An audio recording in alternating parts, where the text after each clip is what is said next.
اعوذ باللہ من الشیطان الرجیم، بسم اللہ الرحمن الرحیم۔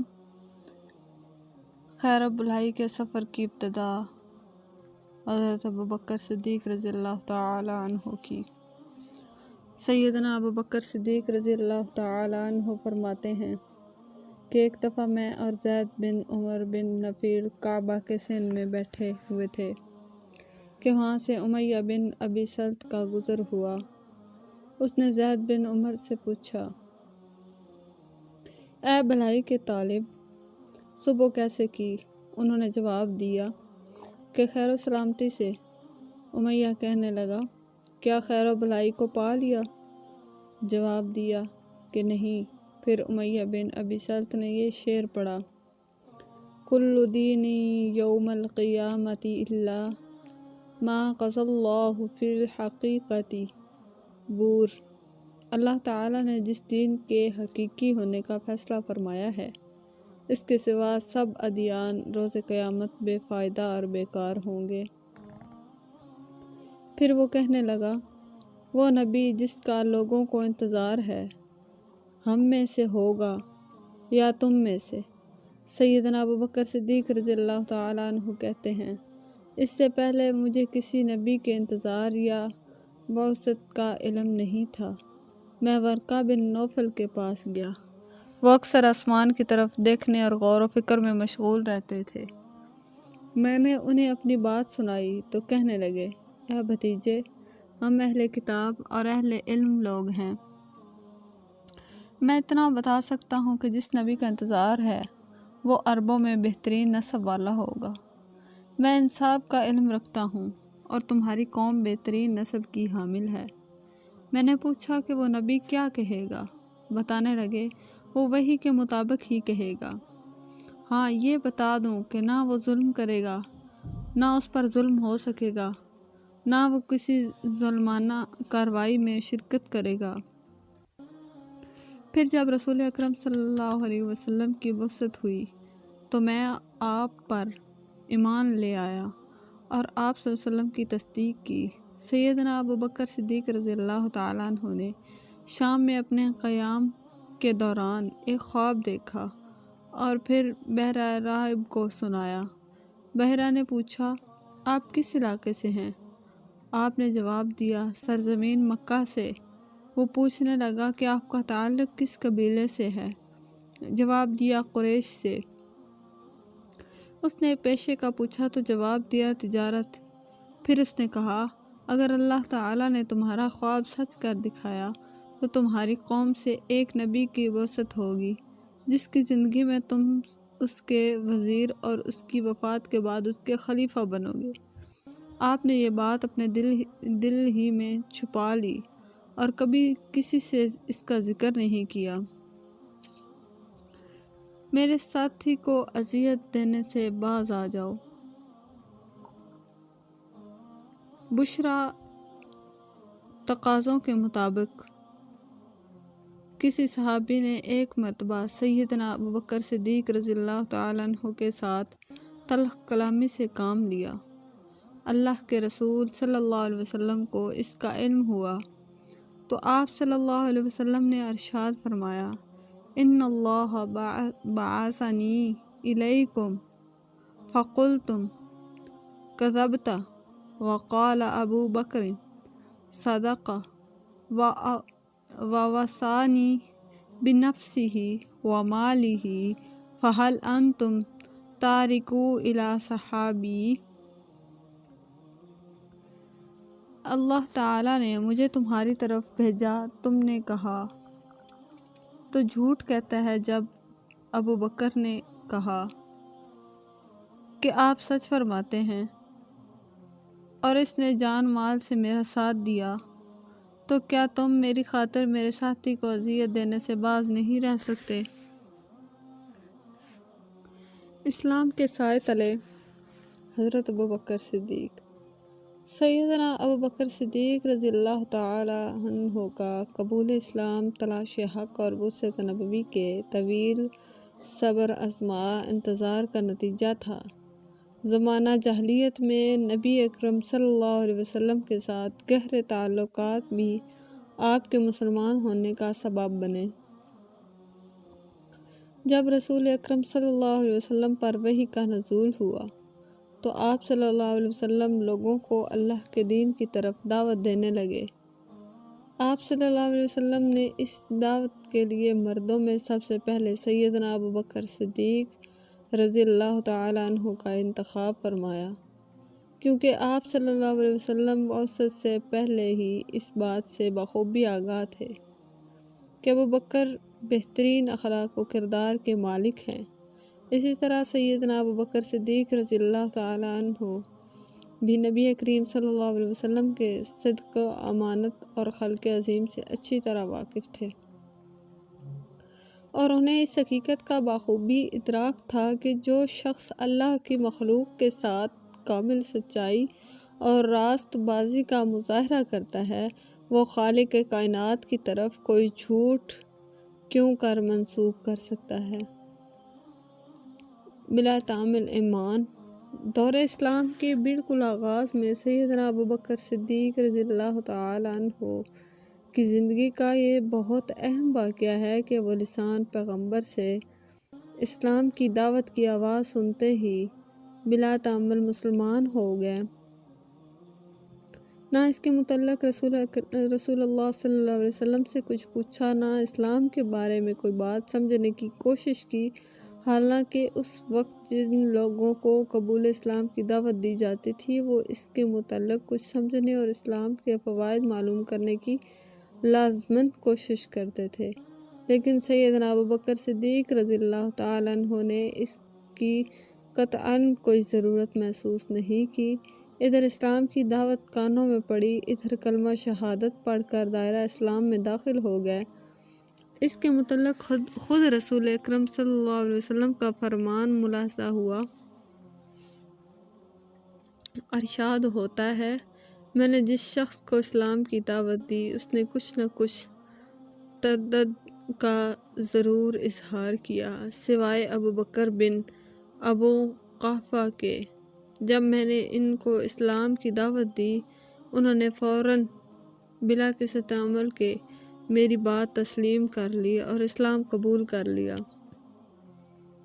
پہلا سبق، نبی اکرم صلی اللہ علیہ وسلم نے سیدنا ابوبکر صدیق کو اسلام دعوت دیتے ہوئے فرمایا، میں اللہ کا رسول اور نبی ہوں، مجھے اللہ تعالیٰ نے اپنا پیغام پہنچانے کے لیے بھیجا ہے۔ میں تمہیں اللہ کی طرف سچی دعوت دیتا ہوں، اللہ کی قسم یہ دین حق ہے۔ ابوبکر، میں تمہیں اس ذات کی طرف بلاتا ہوں جو وحدہ لا شریک ہے، تم صرف اسی کی عبادت کرو اور اس کی اطاعت پر قائم رہو۔ سیدنا ابوبکر صدیق رضی اللہ تعالیٰ عنہ نے یہ سنتے ہی فوراً دل و جان سے اسلام قبول کر لیا۔ آپ نے رسول اکرم صلی اللہ علیہ وسلم کی نصرت و حمایت کا وعدہ کیا اور اس وعدے کی ہمیشہ جان پر کھیل کر پاسداری کی۔ آزاد مردوں میں سے سب سے پہلے اسلام کا شرف پانے والے سیدنا ابوبکر صدیق رضی اللہ تعالیٰ عنہ ہی تھے۔ سیدنا ابوبکر صدیق رضی اللہ تعالیٰ عنہ نہایت نرم طبیعت اور حلیم الطبع تھے۔ اگر ان کے ذاتی معاملات کے متعلق کوئی کچھ کہتا تو خاموش رہتے، اظہار خفگی نہ فرماتے، لیکن اگر معاملہ دین کا ہوتا اور اسلام اور مسلمانوں کے خلاف کوئی بات ان کے سامنے کی جاتی تو برداشت نہ کر پاتے۔ آئیے ایک واقعہ پڑھتے ہیں۔ سناتے ہیں آپ کو ایک واقعہ سناتے ہیں۔ ہجرت مدینہ سے 10 سال پہلے کی بات ہے کہ اہل روم اور اہل ایران کے درمیان جنگ ہوئی۔ رومی اہل کتاب تھے اور ایرانی ماجوسی مذہب سے تعلق رکھتے تھے، یعنی آتش پرست اور مشرک تھے۔ مسلمانوں کی ہمدردیاں فطرتی طور پر رومیوں کے ساتھ تھیں، لیکن مشرکین مکہ شرک میں ہم آہنگی کی بنا پر ایرانیوں کے ہم نوا تھے۔ اتفاق ایسا ہوا کہ جنگ میں رومی ناکام اور ایرانی فتح یاب ہوئے۔ اس سے مسلمانوں کو دلی تکلیف اور مشرکین مکہ کو قلبی راحت ہوئی۔ اس موقع پر مکے کے ایک مشرک نے ازارا طنز سیدنا ابوبکر صدیق رضی اللہ تعالیٰ عنہ سے کہا کہ آپ کے اہل کتاب ہار گئے اور ہمارے ہم مذہب جیت گئے۔ ابوبکر صدیق رضی اللہ تعالیٰ عنہ اس پر سخت رنجیدہ ہوئے۔ اس کے بعد سورہ روم نازل ہوئی، جس کی ابتدائی آیات یہ ہیں: اعوذ باللہ من الشیطان الرجیم، بسم اللہ الرحمن الرحیم، الف لام میم، غلبت الروم فی ادنی الارض وهم من بعد غلبهم سیغلبون فی بضع سنین۔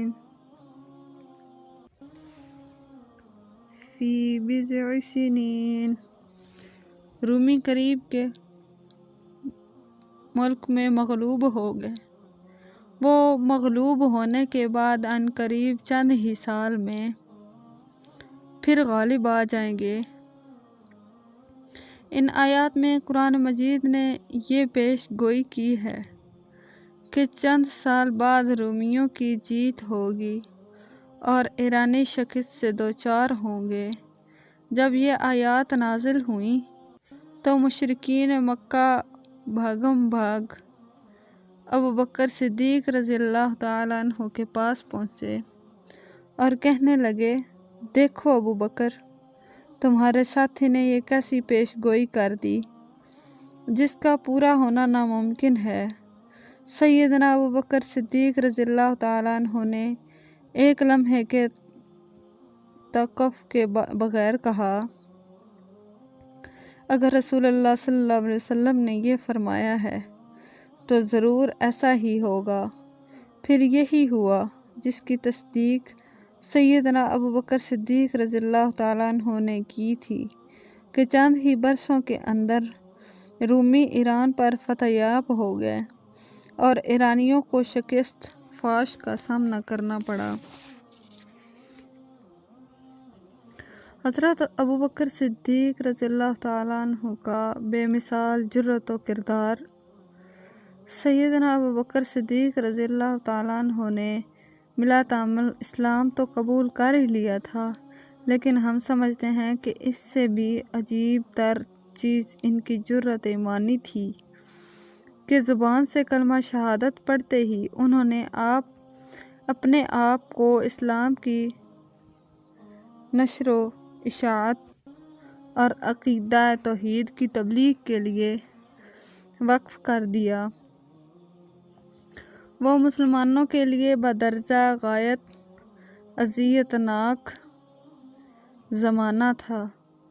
اس وقت اسلام قبول کرنے سے بھی زیادہ اذیت و الم کا باعث یہ بات تھی کہ اس کا برملا اظہار اور نشر و اشاعت کی جائے۔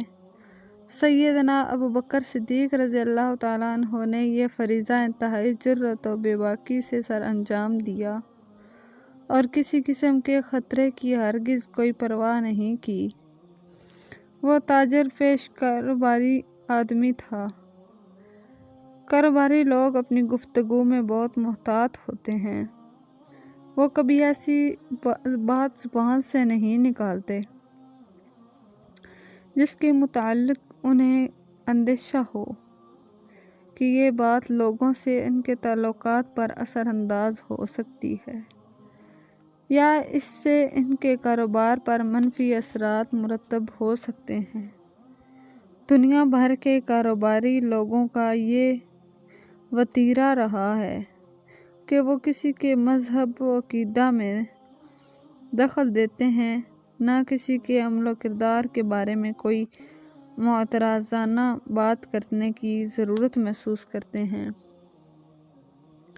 یہ مصلحت کیش اور عافیت پسند لوگ ہوتے ہیں، تمام معاملات اپنی آنکھوں سے دیکھتے ہیں مگر خاموش رہتے ہیں، کسی سے کچھ نہیں کہتے، بلکہ دیکھا یہ گیا ہے کہ یہ لوگ اکثریت کے جذبات کی ترجمانی کرتے اور ان کی رائے کو صحیح قرار دیتے نظر آتے ہیں۔ لیکن سیدنا ابوبکر صدیق رضی اللہ تعالیٰ عنہ کی سوچ عام کاروباری لوگوں کے بالکل برعکس تھی۔ انہوں نے اسلام قبول کرتے ہی سود و زیاں سے بے پرواہ ہو کر اسلام کی تبلیغ و اشاعت کو اپنا اولین فریضہ قرار دے لیا تھا اور عوام خاص کو اس کے فوائد سے مطلوع کرنا اپنے لیے ضروری ٹھہرا لیا تھا۔ خاندان صدیق اکبر آغوش اسلام میں سیدنا ابوبکر صدیق رضی اللہ تعالیٰ عنہ نے اپنے خاندان کے افراد کے سامنے بھی اسلام کی دعوت پیش کی، جس کے نتیجے میں آپ کی 2 بیٹیاں سیدہ اسماء اور حضرت عائشہ، بیٹا عبداللہ، بیوی ام رومان اور خادم عامر بن فہیرہ رضی اللہ تعالیٰ عنہم سمیت سب مسلمان ہو گئے۔ صرف عبد الرحمن ایسے تھے جنہوں نے بعد میں اسلام قبول کیا۔ وہ صلح حدیبیہ کے زمانے میں فتح مکہ سے قبل خدمت نبوی میں حاضر ہوئے اور مشرف با اسلام ہوئے۔ صدیق اکبر رضی اللہ تعالیٰ عنہ ایسی صفات حمیدہ اور اخلاق فاضلہ کے پیکر تھے کہ ان کے لیے دعوتی مراحل آسانی سے طے ہوتے چلے گئے۔ آپ کی قوم اور قبیلہ کے لوگ آپ کے کردار کی عظمت کے معترف تھے۔ آپ انس و محبت کے پیکر، نرم خو اور دانش و تدبر کا موقع مرکز تھے۔ حسب و نسب کے علم میں آپ قریش کے بہترین شخص تھے۔ آپ کا شمار معاشرے کے معزز، سرکردہ، فصیح اور بلیغ اور ایسے سخی افراد میں سے ہوتا تھا جن کی مہمان نوازی مثالی تھی۔ نومسلموں کی تربیت سیدنا ابوبکر صدیق رضی اللہ تعالیٰ عنہ نے نبی صلی اللہ علیہ وسلم کے لیے دائیں بازو کی حیثیت رکھتے تھے۔ آپ نے خدمت رسول، دعوت اسلام اور نومسلموں کی تعلیم و تربیت کے لیے خود کو وقف کر دیا۔ سیدنا ابو ذر رضی اللہ تعالیٰ عنہ اپنے قبول اسلام کی داستان بیان کرتے ہوئے کہتے ہیں، سیدنا ابوبکر نے کہا، اے اللہ کے رسول، مجھے آج رات ابو ذر کی میزبانی کرنے کی اجازت دیجیے۔ بعد ازاں آپ نے سیدنا ابو ذر کی مدارت کرتے ہوئے طائف کے انگوروں اور دیگر میووں سے ان کی تواضع کی۔